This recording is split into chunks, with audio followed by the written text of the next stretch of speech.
बेनामे के बाद भी बुजुर्ग को नहीं मिल रहा कब्जा मांगने पर डीलरों द्वारा दिलाई जा रही जान से मारने की धमकी। मामला सदर तहसील का है, जहां पर अरुण कुमार मिश्र को घर बनाने के लिए जमीन लेनी थी, जिसे संजय कुमार मिश्र द्वारा हितेश्वर नाथ गोपी के साथ सदर तहसील के भगवतपुर में अंकिता सिंह पत्नी आलोक सिंह के नाम से 244.44 वर्ग गज जमीन को दिखाया। उसके बाद कुलदीप ने 2021 में अंकिता सिंह पत्नी आलोक सिंह से जमीन का बैनामा कराया और जमीन कुशलदीप के नाम दाखिल खारिज भी हो गई। बाद में जब कुशलदीप मिश्रा ने उस जमीन पर मकान बनवाना चाहा तो वह जमीन दूसरे के कब्जे में थी, तो उसने कब्जे के लिए आलोक और गोपी से कब्जा दिलाने की बात कही, तो उन्होंने आजकल करके वर्षों बिता दिए लेकिन कब्जा नहीं दिलाया। फिर बाद में एक दिन संजय और गोपी कुलदीप के घर आए और कहा कि रजिस्ट्री वापस कर दो, अपना 16,80,000 ले लो। कुशलदीप मान गया। वहीं आलोक और गोपी ने कुशलदीप मिश्रा के नाम 5 लाख का चेक काट दिया और गोपी ने कुशलदीप मिश्रा के नाम 5 लाख का चेक काट कर दे दिया। कुशलदीप ने चेक को बैंक में लगाया तो खाते में पैसा ना होने के कारण चेक बाउंस हो गया, जिसकी सूचना उसने आलोक और गोपी को दी, तो उन्होंने कहा कि जल्दी खाते में पैसे डाल दूंगा, लेकिन नहीं डाले। काफी दिन बीत जाने के बाद जब पैसे नहीं मिले तो आलोक और गोपी के खिलाफ चेक बाउंस होने की एक FIR दर्ज कराने की बात कही, तो आलोक ने उसे अपने कार्यालय अमित दीप मोटर के सामने बुलाया और मोबाइल देकर कहा कि लो बात कर लो। फोन से धमकी देते हुए कहा गया कि क्यों परेशान हो रहे हो, जमीन भूल जाओ, जमीन चाहिए तो कसारी मसारी या दारागंज में मिलेगी, कहाँ चाहते हो। कुशलदीप समझ गया कि शायद वे अतीक के गुर्गे हैं जो आलोक और गोपी के कहने पर धमकी दे रहे हैं, शायद उनका लिंक अतीक के गुर्गों से है, तो वह चुपचाप घर चला आया। और जब अतीक और अशरफ की हत्या हो चुकी तो कुशलदीप को आस जगी कि शायद अब उसे अपनी जमीन मिल जाए, इसलिए उसने पुलिस उपायुक्त प्रयागराज और पुलिस अपर महानिदेशक प्रयागराज को डाक द्वारा प्रार्थना पत्र देकर न्याय की गुहार लगाई। क्या मामला है आपका, किस लिए आप परेशान है, क्या कहाँ एप्लीकेशन दिए, क्या कागज दिए, क्या है पूरा मामला?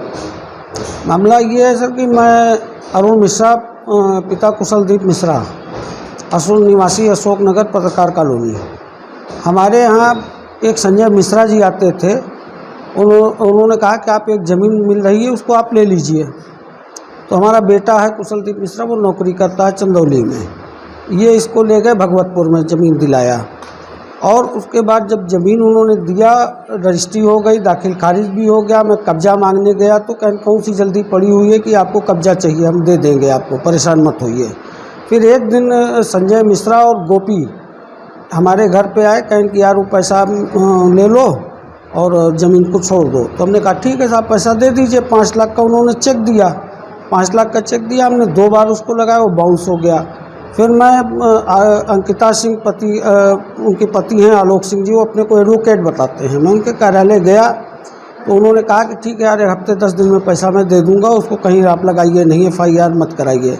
2 बार उन्होंने दौड़ाया। जब तीसरी बार मैं गया तो उन्होंने एक फ़ोन पकड़ाया, क्या भाई से बात कर लो। तो कोई भाई बोले, कहें कि यार तुमको कहाँ जगह चाहिए, कसारी मसारी में जगह चाहिए या कि दारागंज में चाहिए। तो मेरे समझ में आया कि ये अतीक भाई के आदमी हैं। मैं डर गया। उसके बाद मैं शांत हो गया वहाँ पे।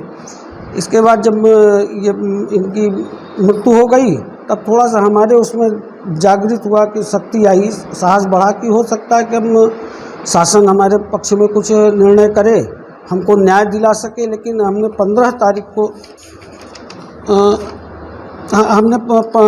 तारीख को 10 मई 23 को मैंने उसमें जो है पुलिस आयुक्त साहब को हमने बयान दिया और एक एप्लीकेशन भी दिया, लेकिन आज 10 दिन बीत गया, अभी तक कोई कार्रवाई नहीं हुई है। अगर आप हमें न्याय दिला दें तो बड़ा अच्छी बात है। गरीब आदमी हैं हम लोग, शांतिप्रिय आदमी है, ज़मीन मिल नहीं रहा है, पैसा ही मिल जाए या ज़मीन मिल जाए। प्रार्थना पत्र आयुक्त को देने गए थे तो उनसे मुलाकात हुई थी? नहीं, मुलाकात नहीं हो पाई। हमने फिर रजिस्ट्री किया, अभी तक कोई कार्रवाई आज तक नहीं हुई।